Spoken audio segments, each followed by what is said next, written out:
what's up sa inyo mga ka-abi? So, ito mabilisang vlog lang tayo, update lang sa mga isda natin. Then, kasi ngayon, kaka-water change ko lang, Thursday. Itong flower horn ko, every 2 weeks ko to bina-water change. Ayan, masaya na siya ulit, malinaw na yung tank niya, tinanggal ko na yung lumot.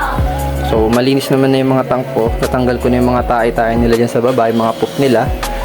Malinis na yan, guys, malumot lang, pagpasensyahan nyo na. So healthy kasi yan, yung mga ganyan klaseng tank. So punong-puno na ng beneficial bacteria yan, maganda lang sa gapi yan. So nakakatulong sa kanila yun. So ayan, kaka-water change ko lang. So you can see yan, malinaw na yung tubig nila. So okay na ulit, active na ulit yung mga langoy nila. So yung mga feeder na yan, available na yan guys. Available yan, mga nagpa-platinum na din. So message nyo lang ako or comment lang kung gusto nyo mag-avail.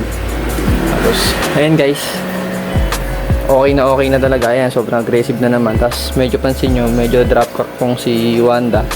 So ang gagawin ko kasi ngayon dito kay Wanda, pag naubos na tong okay ko na to, papalitan ko, gabalik ko siya dun sa may humpy head, yung kulay green. Kasi masiyang niya yun, mas lumalaki yung bukol niya. Ang effect lang sa kanya nito guys, sa flower horn ko, maganda yung kulay. Ayan, bumabalik yung two-tone niya. Two-tone color kasi yan, medyo gold yung ano. So ayan guys, okay na lahat.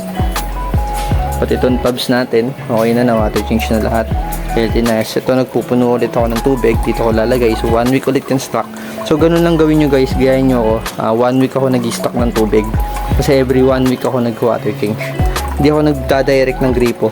Talagang stock yung water na ginagamit ko. Kaya yung mga gapi ko, hindi sila na water shock o na ano sa chlorine.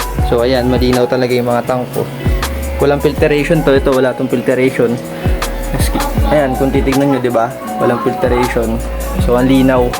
Plants lang yung kasama nila. So, yun yung update natin sa ABT. Nag-iisa nating ABT. Magdadrop na rin yan. Malaking siya.